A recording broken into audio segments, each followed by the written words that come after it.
Good morning, everyone. Today we're going to do a short session. We're going to focus primarily on mobilizing the hips and the feet related to gait. So we're going to do a little bit of shin box and then a little bit of standing. I'm going to try to keep this short and sweet so that you can have a quick little movement session that you can apply on a daily basis. So let's get started.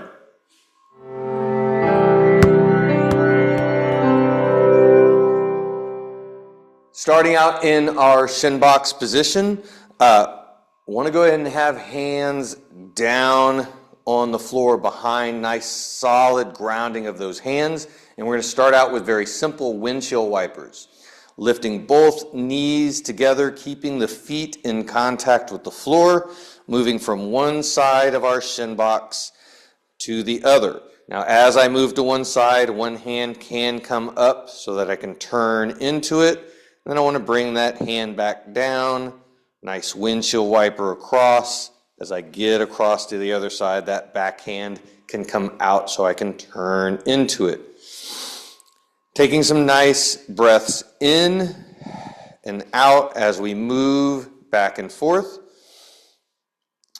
As you're going back and forth, notice how smooth does that movement through the hips feel. Right hip compared to left hip, especially as you're moving in one direction compared to moving in the opposite direction. Is it easier to go to the right side and get nice and tall? Does it feel a little stiff and clunky? Oh, it's hard to go through that left hip moving to the opposite side. As we're kind of getting in side to side, we're going to continue to go back and forth, but now we're going to focus on this back hip. As we get to one side, I want to inhale, let that hip drop. Exhale, lift, scoop forward. See if you can feel that stretch through the front of the hip. Can you start to feel a little bit of that contraction in the glute?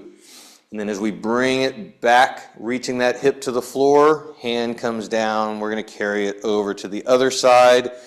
Inhale, dropping into that back hip. Exhale, lift and scoop. Inhale, drop as we go all the way to the other side. And we're going to do 5 up to 10 reps side to side with this movement, and we're going to add some layers. So again, each time, nice scoop into it. Feel that stretch through the front. Can you feel that tight contraction in the glute? Inhale, reach that hip back down. Both knees spiral through our windshield wiper. Coming to the other side. Notice if the one hip is tighter, more restricted, especially in that scoop, than the other hip.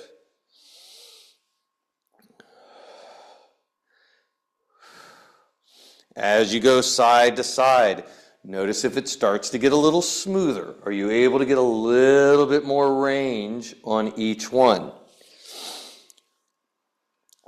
Once we've done 5 to 10 reps, we're going to add another layer to this. So I'm continuing to inhale, drop that back hip, exhale, scoop, but now I'm adding my reach. I want to imagine got a buddy straight through the knee, and I want to share some bread. So I'm just reaching out as far as I can with my fingers. Inhale, I'm bringing it all the way back, reaching that back hip to the floor. Windshield wiper as I come across to the other side. Exhale, scoop, and reach through that knee. Going back and forth. Nice and slow from one side to the other. Again, we're doing 5 up to 10 reps. Notice how does that left hip feel when you scoop? How does it feel in your rotation as you reach and rotate? Is it tighter to one side than it is to the other side? And if it is, then I want to see how much can we get that to balance out. Can you move into each side slowly, cautiously, safely, non-forcefully? But by doing it a few times, does your body give you a little bit more range? Does it open it up just a little bit more compared to the first set? Once we get 5 to 10 reps, we're going to take away the reach so that as we windshield wiper across to one side, we're inhaling, that hip drops. We're taking our outside hand off the floor. We're going to exhale, scoop, and lift that elbow up to the ceiling. Inhale, we're bringing that hand all the way back down. Hip drops, windshield wiper across to the other side. Back hip is down. Exhale as we lift and scoop. Opposite hand comes up to lift and reach to the ceiling. Inhale, hand comes down as we windshield wiper across. So the knee that is forward is also the elbow that is reaching. I'm exhaling as I get this scoop in the back hip, and I'm lifting up that elbow, trying to get tall. So I want to feel that scoop through the front of this hip into that opposite side elbow. Again, moving side to side. By going side to side, again, I want to feel how different does it feel on the left side compared to the right side? Or is it easier when you get into this big opening movement, scooping, lifting that elbow on one side? Is it harder on one side? For me, my right side is harder on this particular movement, especially in my side body, low back, and in this left hip.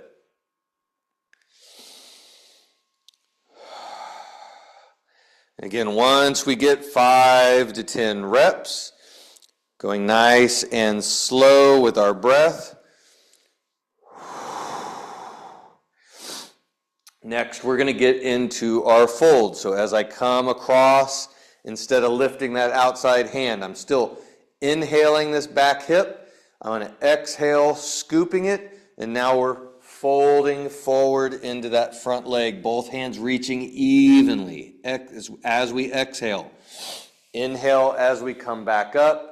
Back hip drops to the floor as we windshield wiper across.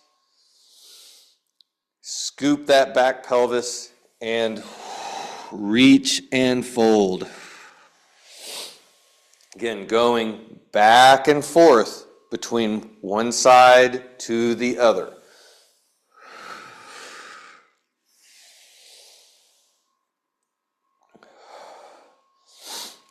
With the folds, as you get about 3 to 5 reps side to side, we're then going to start to open up our shin box.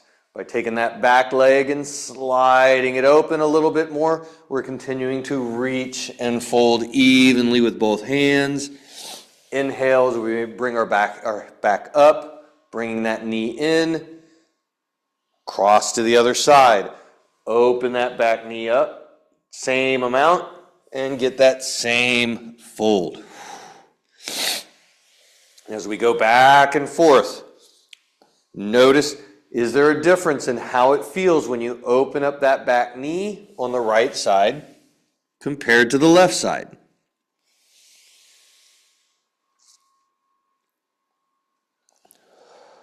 Again, I want to go nice and slow, continuing to focus on our breath. And continuing to open up that back knee a little bit more on each one. Until we get to what we would consider closer and closer to a yoga class pigeon pose, which I'm not overly concerned about getting into that end range pose. I kind of want to get as close to it as we comfortably can, non-painfully and non-forcefully. But we're continuing to see. Slide that back leg back. On these, I like to do about 10 to 20 total reps going back and forth.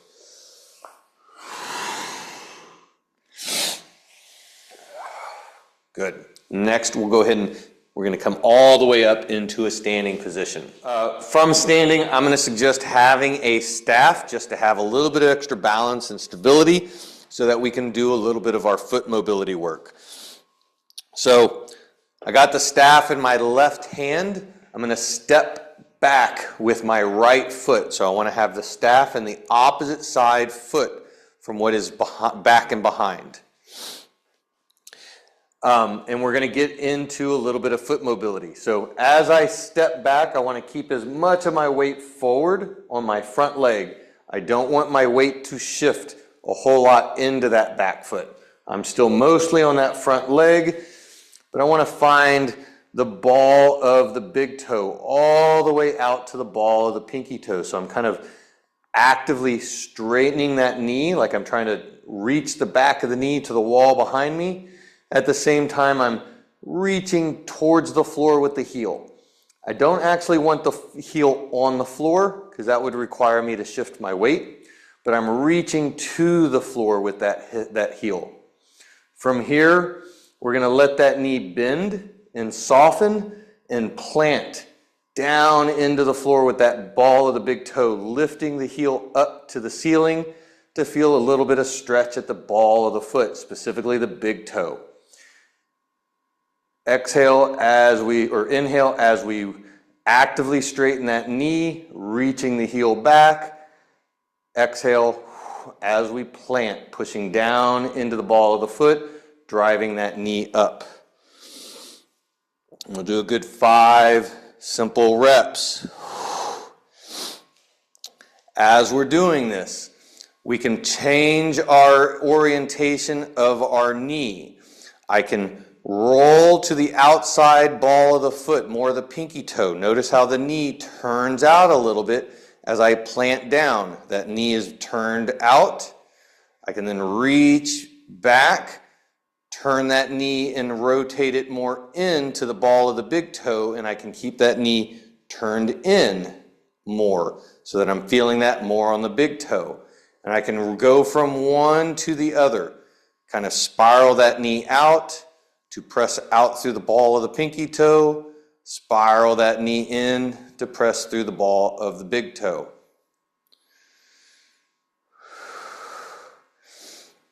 And then we'll come back to standing, switch the staff into the opposite hand, nice step back into that back foot.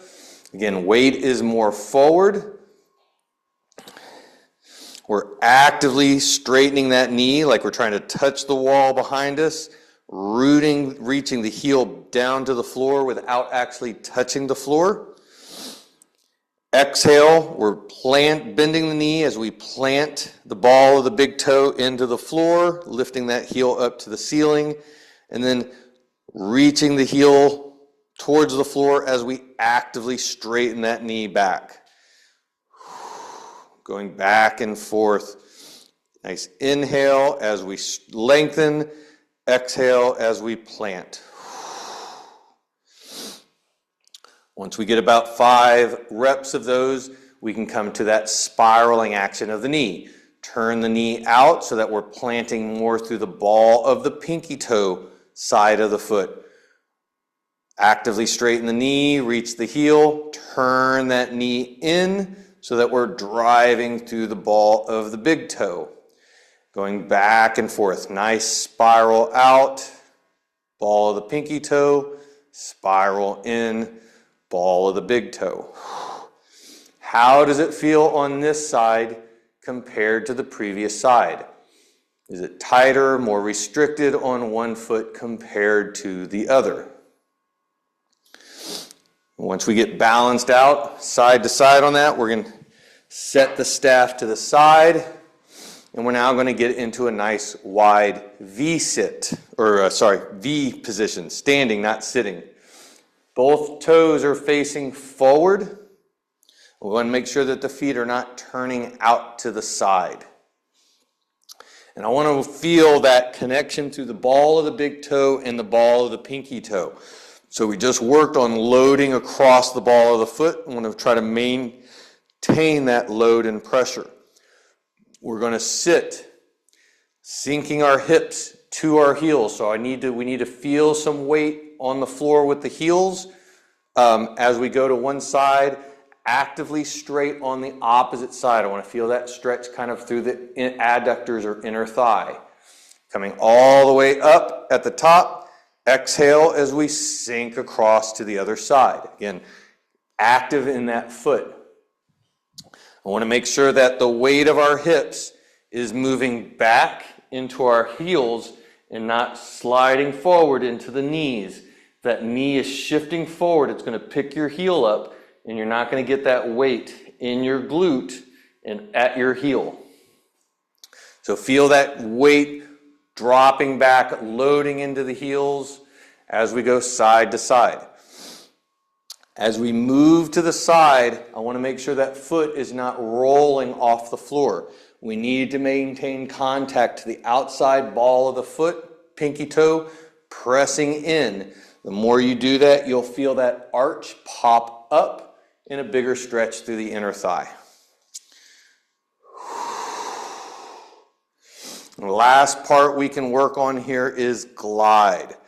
However low you're able to get, can you maintain that lowness and glide across to the other side, all the way into that loaded hip, loaded heel, active foot on the opposite side, moving side to side. And as you get to the side, can you sink into it a little bit deeper without going into pain and without feeling like you're losing your balance? And we can come back up to standing. It's a nice little short routine just for activating the feet, activating the hips,